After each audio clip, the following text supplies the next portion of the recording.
Life मेरा स्वच्छ शहर। इस रेडियो धारावाहिक के प्रायोजक हैं टाटा स्टील UISL।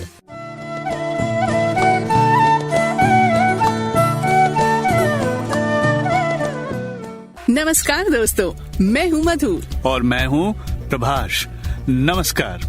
हम आपके लिए लेकर आए हैं प्रोग्राम मेरी लाइफ मेरा स्वच्छ शहर।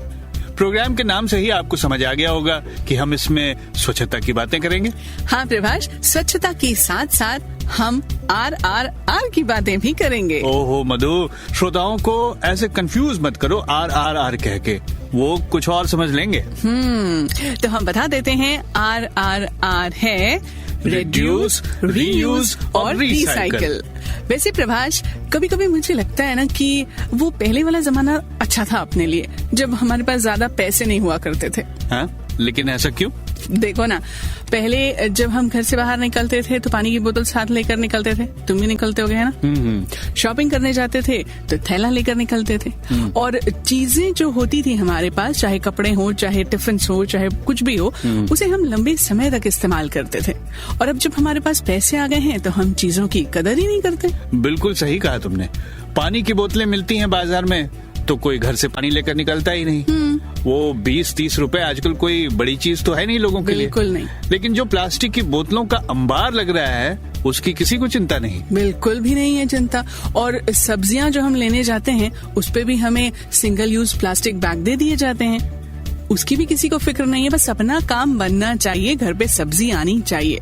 कौन ले जाए थैला घर से? बिल्कुल, है ना? तो दोस्तों, हम इन छोटी छोटी बातों का अगर ध्यान रख लें और थोड़ा सा कष्ट अभी खुद को दे दें तो भविष्य में होने वाली भयंकर बीमारियों से, पीड़ाओं से खुद को और अपने बच्चों को बचा सकते हैं। तो जितना हो सके इन सारी चीजों को रीयूज कीजिए। और यही उद्देश्य है हमारे इस कार्यक्रम का भी। जी हाँ, जिसका नाम है मेरी लाइफ मेरा स्वच्छ शहर। बिल्कुल प्रभाष, तो आगे बढ़ते हैं हम अब अपने इस कार्यक्रम में और श्रोताओं को सुनवाते हैं इसी पर आधारित ये नाटक। जी बिल्कुल, आइए सुनते हैं ना।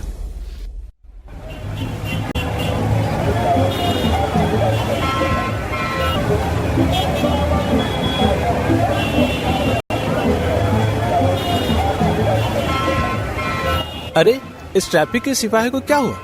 सिग्नल देने की जगह यह विचित्र तरह का डांस क्यों कर रहा है? अरे यार देखो जरा, बहुत ही लेट हो चुके हैं पहले ही हम। देखता हूँ।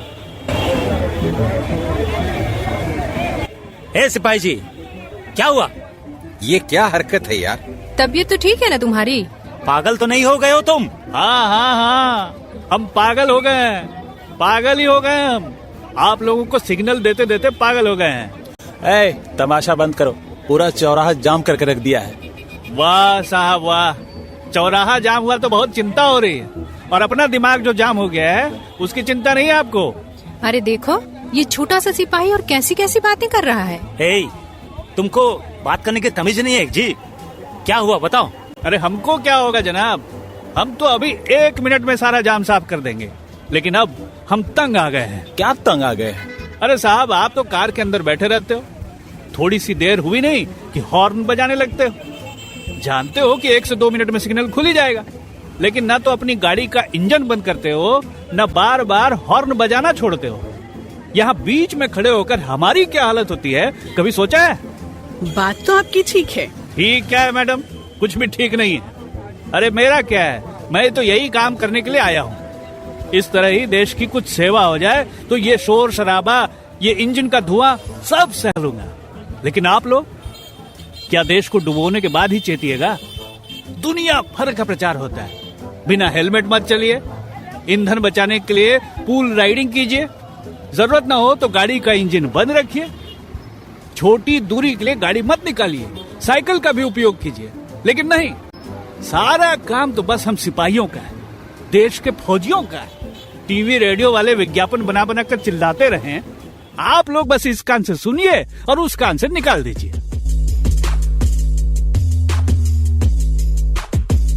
लीजिए, सुन रहे हैं ना? यहाँ ट्रैफिक जाम लगा है और भाई साहब को म्यूजिक सुनना है। अरे जरा चारों तरफ देखिए आप लोग, कितने लोगों ने हेलमेट पहना है। अब 2-4 ट्रैफिक सिपाही क्या क्या करेंगे? सिग्नल संभालेंगे, हेलमेट पकड़ेंगे या आपका इंजन बंद करवाएंगे? भाई साहब, आपकी बात एकदम सही है, लेकिन इस तरह ट्रैफिक रोककर ये सब बात करना आपको भारी पड़ सकता है। अरे यार, किसी को इमरजेंसी हो जाए तो चलो जल्दी खोलो। इससे बड़ी इमरजेंसी और क्या होगी साहब? एक बार का मरना आपको दिखाई देता है, लेकिन ये तिल तिल कर मरना दिखाई नहीं देता। एक आदमी की इमरजेंसी दिखाई देती है, लेकिन पूरा देश तबाह होता नहीं दिखाई देता आपको। क्या क्या गिना है, बिजली, पानी, सड़क, सफाई, कहीं तो किसी की नहीं सुनते हैं आप लोग। म्यूनिसिपैलिटी वाले रोज गाना बजाते हैं, गाड़ी वाला आया घर से कचरा निकाल, लेकिन आप कब सुनते हैं उसकी बात? अरे एक थैला तक अपने घर से लेकर नहीं निकलते। गाड़ी वाले को छोड़कर पूरे शहर में जब जैसे मन करता है कचरा फेंक देते हैं। कल ही जरा हवा क्या चली, हमारे मुंह पर जाने कहां से उड़कर एक प्लास्टिक का थैला चिपक गया।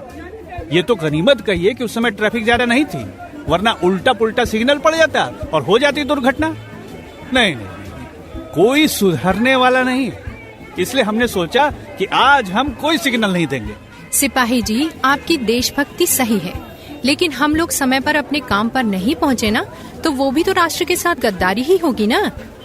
चलिए जाम छुड़वाइए। लेकिन बहन, इनकी बात भी एकदम सही है। कल से ही हमारे मोहल्ले में पानी की समस्या से परेशान है सभी लोग। अगर इतना चेतावनी के बाद भी हम लोगों ने पानी नहीं बचाया तो पानी मिलेगा कैसे? गाड़ी में, घर में अगर ईंधन नहीं बचाया तो ईंधन कहाँ से मिलेगा? जब मांग की तुलना में चीजें कम होंगी तो हम लोग ही सड़कों पर उतरकर महंगाई का रोना रोएंगे। बात में दम है। हाँ हाँ ठीक है भाई, अब जल्दी छोड़ो, मीटिंग को देर हो रही है हमारी। लेकिन यार, जरा अपने मीटिंग का विषय तो याद करो, क्या है बताओ? Global warming. बिल्कुल सही। और ये बंदा क्या कर रहा है? अरे उसी के लिए तो हमें सावधान कर रहा है। लेकिन मीटिंग थोड़ी देर से ही जाएंगे तो क्या हुआ, हम एक सही एटीट्यूड लेकर जाएंगे। ये भाषण की जगह नहीं है, लेकिन हम लोगों को इस आदमी की इज्जत करनी चाहिए। छोटी छोटी बातें जब बड़ी समस्या बन जाती है ना, तो ऐसा ही विस्फोट होता है। चलिए हम लोग संकल्प लेते हैं। अरे छोड़िए मैम साहब, भैंस के आगे बीन बजाने से कुछ नहीं होगा। लोग सुधरने वाले नहीं हैं। अब से रोज मैं ऐसी ही सीटी बजाऊंगा। पागल हो गया हूँ मैं, पागल। अरे नहीं नहीं बड़े भाई, आपका ये पागलपन बहुत जरूरी है। इनफैक्ट सबको ऐसे ही पागल होना पड़ेगा। थैंक यू सर, आपने सही समझा। बस आज के बाद मैं जब भी मॉर्निंग वॉक पर निकलूंगा, रास्ते के सभी स्ट्रीट लाइट्स बुझा दिया करूंगा। रोज सोचता था, लेकिन फिर लगता था इसमें कौन सा मेरा पैसा लगता है। लगता है भाई, सब में अपना ही पैसा लगता है। अरे तुम कहाँ चले यार? बस गाड़ी के पास से तुरंत आता हूँ। ट्रैफिक साहब, आपको सलाम है। अब कम से कम इतने लोग आपको शिकायत का मौका नहीं देंगे, क्यों भाइयों? हाँ हाँ। ओ भाई साहब, ये लीजिए गुलदस्ता। अरे वाह मैडम, हम सबकी तरफ से आप ही इनको दे दीजिए। बोलिए सिपाही जी की जय। अरे जय भाई को गोली मारिए। आप लोगों ने जो वादा किया, बस वो याद रखिए। हमारे लिए यही बड़ा गुलदस्ता है। चलिए चलिए चलिए, आप लोग बैठिए अपनी गाड़ी में, चलिए।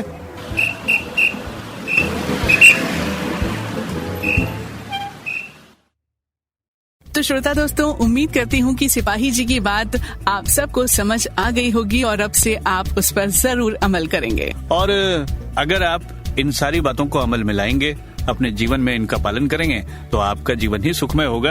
और इन सारे शोर शराबों और प्रदूषण से आप अपने आप को बचा पाएंगे। और दोस्तों, अब कार्यक्रम में आगे बढ़ते हैं और आपको मिलवाते हैं टाटा स्टील UISL के डिप्टी चीफ मैनेजर डॉक्टर आलोक सुमन शर्मा से। डॉक्टर साहब, इस कार्यक्रम में आपका स्वागत है। नमस्कार। हमारे सभी जमशेदपुर के श्रोताओं को डॉक्टर आलोक सुमन शर्मा का नमस्कार। स्वच्छ भारत अभियान के अंतर्गत RRR से क्या अभिप्राय है? RRR का जो मीनिंग है, वैसे तो अगर आप गूगल पे सर्च करेंगे तो कुछ और भी मिल सकता है, पर ये जो सवाल आपका है जिस संबंध में है, वो RR है रिड्यूस, रीयूज और रिसाइकिल, जो कि भारत सरकार का मिशन लाइफ के अंतर्गत एक प्रोग्राम है जो अभी 10 मई से लेकर 5 जून तक लॉन्च हुआ है। इसको आगे भी सस्टेन किया जाएगा। इसके फायदे क्या हैं और उद्देश्य क्या है इसका? इसके फायदे, आम इंसान को जनरली ये फायदे तुरंत नहीं समझ में आता है, क्योंकि ये सुविधा ऐसी है कि आदमी तत्काल के बारे में सोचता है, दूरगामी नहीं सोचता है। अगर दूरगामी सोचे तो इसका आम आदमी को ही सबसे ज्यादा फायदा है, क्योंकि ये जो प्लास्टिक होता है, ये प्लास्टिक जो हमारे इन्वायरमेंट में है वो डिग्रेड नहीं होता है, मीन सालों सालों ये इन्वायरमेंट में ऐसे ही पड़ा रहता है। और ये वहां पे भी तो अगर मिट्टी में रखा हुआ है तो मिट्टी को पोल्यूट करेगा, अगर ये पानी में चला गया तो पानी को पोल्यूट करेगा, अगर ये बहते बहते नदी में चला गया नदी को पोल्यूट करेगा, समुद्र में गया तो समुद्र को पोल्यूट करेगा। इवन एक रिसर्च में ये भी है कि जो जलीय जीव हैं उनके बॉडी के अंदर भी कुछ कुछ कंटेंट प्लास्टिक के आने लगे हैं, क्योंकि प्लास्टिक क्या होता है, धीरे धीरे ये घुलेगा और ये घुल के समुद्र में इतने छोटे छोटे माइक्रो लेवल के पार्टिकल्स में हो जाएगा कि जब वो सांस लेंगे या उसको पानी पिएंगे या कुछ भी, तो धीरे धीरे ये हमारे बॉडी का हिस्सा बन जाएंगे और फिर तरह तरह की नई नई बीमारियां होगी। क्योंकि अल्टीमेटली क्या होता है, हम लोग का सिस्टम में भी कुछ वेज होता है और कुछ हमारा एनिमल जो फूड होता है उस पर भी डिपेंड करता है, तो जाहिर है उसको फिर हमारे लोग ही उसको खाएंगे और उसको खाने के बाद वो प्लास्टिक जो होगा वो हमारे शरीर में भी आएगा और बहुत तरह से नई नई बीमारियां, कुछ के बारे में तो बोलते हैं कि इससे कैंसर हो जाता है। जैसे पानी की बोतल ही कहते हैं उसकी लाइफ 6 महीने होती है, यानी पानी अगर किसी बोतल में 6 महीने रखा हुआ है, अगर 6 महीने से ज्यादा होगा तो उसके बॉडी से प्लास्टिक रिलीज होकर उस वाटर में आ जाएगा और फिर हम पिएंगे तो हमारे शरीर में प्लास्टिक जाएगा।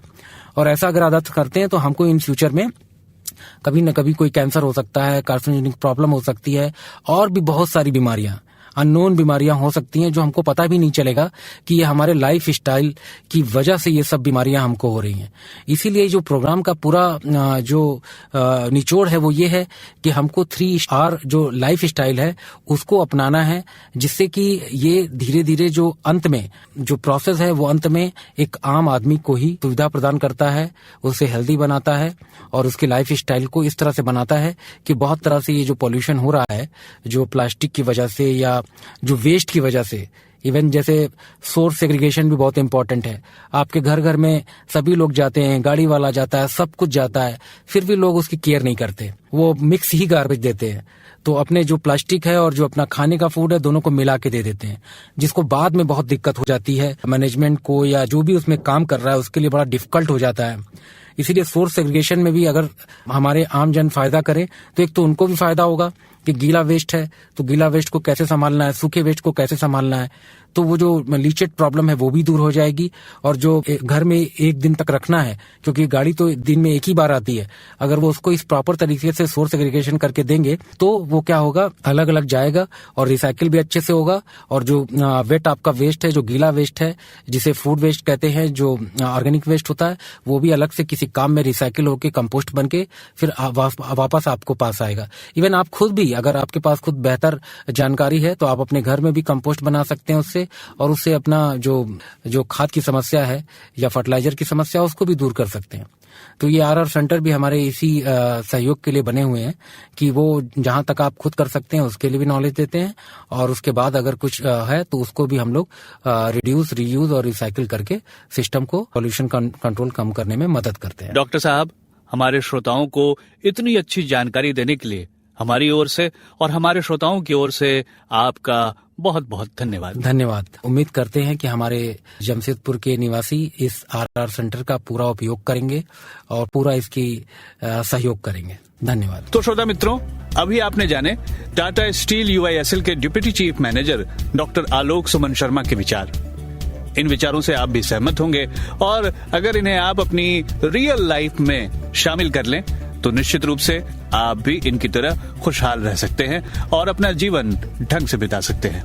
बिल्कुल सही कहा प्रभाष। और अब हमारे चलने का समय हो गया है, घड़ी की तरफ देखो तो फटाफट हम अपने श्रोताओं से बता दें कि आप अपने विचार और अपने सुझाव, अपनी प्रतिक्रिया भी हमें लिखकर भेज सकते हैं। इसके लिए हमारा ईमेल ID है radiofm390@gmail.com। एक बार फिर से नोट करें हमारा मेल ID radiofm390@gmail.com। चलिए अब बिना वक्त गवाए करते हैं बाय बाय। मिलते हैं फिर इसी कार्यक्रम की अगली कड़ी में। तब तक के सभी सुनने वालों को नमस्कार।